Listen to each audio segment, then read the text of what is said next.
ప్రకారం నాకు ఎంఆర్పిఎస్ టౌన్ అధ్యక్షుడిగా అధ్యక్ష పదవి అప్పగిస్తున్నారు.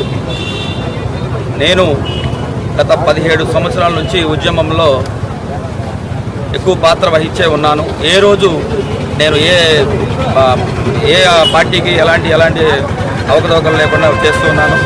ఉద్యమంలో నా వంతు సహాయంగా లాక్డౌన్ మూమెంట్స్లో కానీ ఏ మూమెంట్స్లో అయినా నేను ఒక ఉద్యమానికి నా ఇంత సహాయంగా నేను చేస్తూనే ఉన్నాను.